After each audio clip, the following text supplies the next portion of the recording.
Pride and Prejudice by Jane Austen. Chapter 1. It is a truth universally acknowledged that a single man in possession of a good fortune must be in want of a wife. However, little known the feelings or views of such a man may be on his first entering a neighborhood. This truth is so well fixed in the minds of the surrounding families that he is considered as the rightful property of someone or other of their daughters. "My dear Mr. Bennet," said his lady to him one day, "have you heard that Netherfield Park is let at last?" Mr. Bennet replied that he had not. "But it is," returned she, "for Mrs. Lawn has just been here, and she told me all about it." Mr. Bennet made no answer. "Do not you want to know who has taken it?" cried his wife impatiently. "You want to tell me, and I have no objection to hearing it." This was invitation enough. "Why, my dear, you must know Mrs. Lawn says that Netherfield is taken by a young man of large fortune from the north of England, that he came down on Monday in a chaise and four to see the place, and was so much delighted with it that he agreed with Mr. Morris immediately that he is to take possession before Michaelmas, and some of his servants are to be in the house by the end of next week. What is his name? Bingley. Is he married or single? Oh, single, my dear, to be sure, a single man of large fortune, 4,000 or 5,000 a year. What a fine thing for our girls!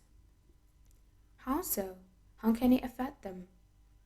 My dear Mr. Bennet, replied his wife, how can you be so tiresome? You must know that I'm thinking of his marrying one of them. Is that his design is suddenly here? Design?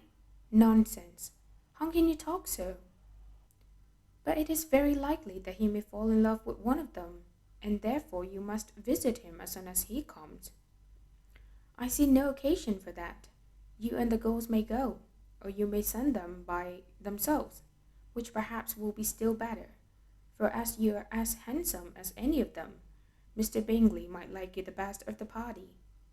My dear, you flatter me. I certainly have had my share of beauty, but I do not pretend to be anything extraordinary now. When a woman has 5 grown-up daughters, she ought to give over thinking of her own beauty.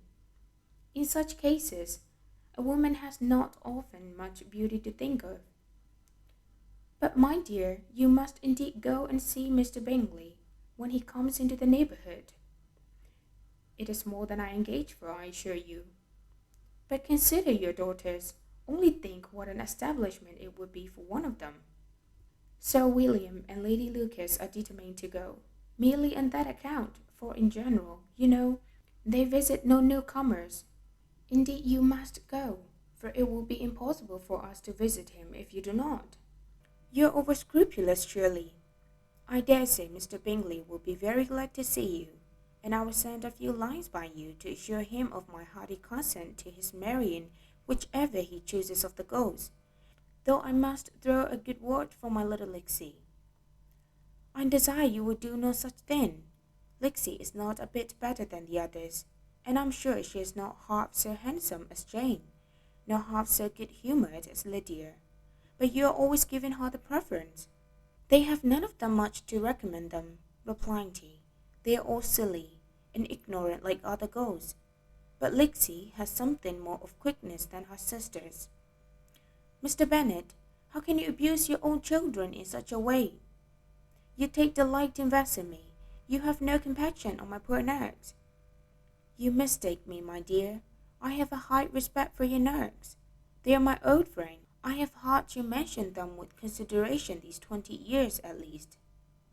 You do not know what I suffer, but I hope you will get over it, and live to see many young men of 4,000 a year come into the neighborhood. It will be no use to ask if 20 such should come, since you will not visit them. Depend upon it, my dear, that when they are 20, I will visit them all.